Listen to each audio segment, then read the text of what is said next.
Oke guys, welcome back to XP Channel. Pada kesempatan kali ini saya akan membahas perbedaan antara fungsi count, konta, conif, dan conifs pada Microsoft Excel. Oke, di sini saya sudah buatkan contoh tabelnya. Untuk yang pertama yaitu fungsi count, berfungsi untuk menghitung jumlah data yang berisi angka. Nah, jadi fungsi count ini hanya bisa menghitung jumlah data yang berisi angka saja. Contohnya menghitung data stok ini. Di sini untuk pertanyaannya, hitung jumlah sel pada kolom stok. Nah, untuk mengetahui jumlah sel pada kolom stok ini, kita menggunakan fungsi count. Kita inputkan rumusnya sama dengan count kurung buka, kita blok kolom stok ya. Kenapa kolom stok? Karena di sini untuk pertanyaannya hitung jumlah sel pada kolom stok, berarti yang diblok yaitu yang kolom stok. Jika sudah, kurung tutup, kemudian enter. Nah, di sini jumlahnya ada 15 ya. Jumlah sel pada kolom stok ada 15. Nah, ini ada 15. Oke, bagaimana jadinya jika kita menghitung jumlah data yang berisi teks menggunakan rumus count ini? Apakah bisa? Tentu saja tidak akan bisa ya. Kita buktikan. Di sini rumusnya sama dengan count. Kita hapus, kemudian kita blok kolom nama barang. Nah, ini kan berisi teks ya. Kalau yang ini stok berisi angka. Kita blok yang kolom nama barang. Jika sudah, kemudian kurung tutup, enter. Nah, di sini hasilnya 0 ya. Jadi untuk fungsi count ini tidak bisa menghitung jumlah data dalam bentuk teks. Jadi hanya bisa menghitung data dalam bentuk angka saja atau berisi angka saja ya. Kita betulkan lagi ini.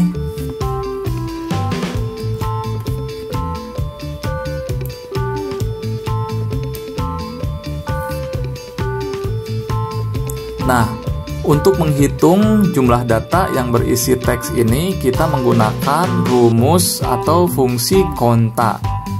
Fungsi konta ini yaitu untuk menghitung jumlah data yang tidak kosong pada rentang sel tertentu. Jadi datanya tidak ada yang kosong ya. Nah, di sini untuk pertanyaannya, hitung jumlah sel pada kolom nama barang. Nah, jika kita ingin mengetahui ada berapa jumlah sel pada kolom nama barang ini, kita menggunakan rumus konta. Kita inputkan rumusnya sama dengan konta kurung buka, kemudian kita blok kolom nama barang, kemudian enter. Nah, di sini hasilnya 15 ya. Untuk jumlah sel pada kolom nama barang ada 15. Yang ini ya. Kemudian selanjutnya fungsi conif, yaitu untuk menghitung jumlah data berdasarkan pada syarat atau kriteria tunggal. Nah, jadi kriterianya tunggal ya, tidak bisa lebih dari satu. Di sini contohnya hitung jumlah Samsung A32. Nah, kita akan menghitung jumlah Samsung A32 di kolom nama barang ini ada berapa. Kita inputkan rumusnya sama dengan conif kurung buka. Kita blok terlebih dahulu kolom nama barang. Kemudian titik koma.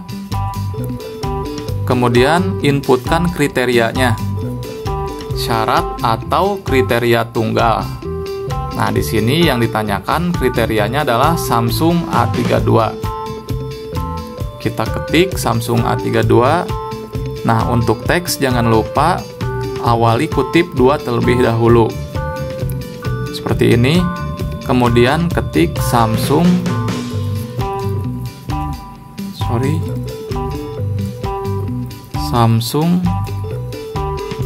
A32.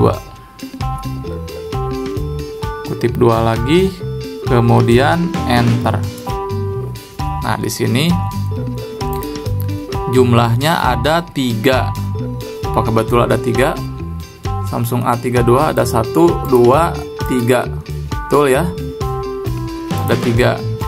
Kemudian lanjut fungsi conifs menggunakan S ya. Fungsi ini untuk menghitung jumlah data yang memenuhi banyak kriteria. Nah, kalau yang conif ini hanya satu kriteria atau tunggal.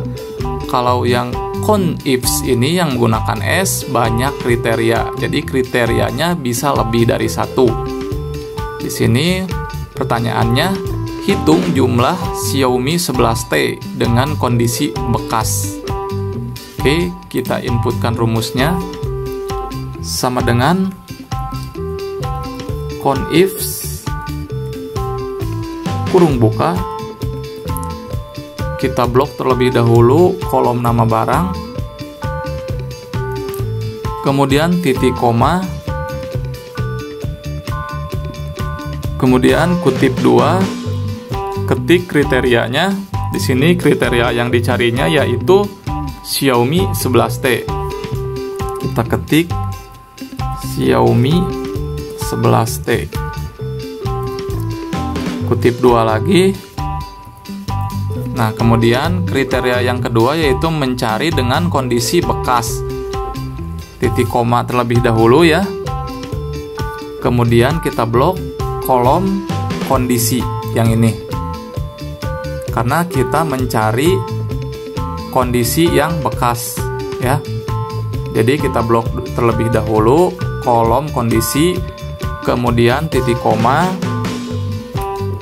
kemudian kita ketikkan kriterianya yaitu bekas. Kutip 2 jangan lupa, kemudian enter. Nah, di sini hasilnya ada 2 ya. Jumlah Xiaomi 11T dengan kondisi bekas ada 2. Kita hitung. Xiaomi 11T, yang ini baru, yang ini bekas. Ada 2, betul berarti ya?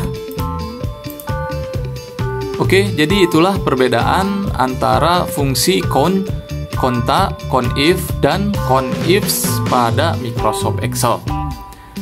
Mungkin sekian saja pembahasan dari saya. Semoga bermanfaat, and see you next time.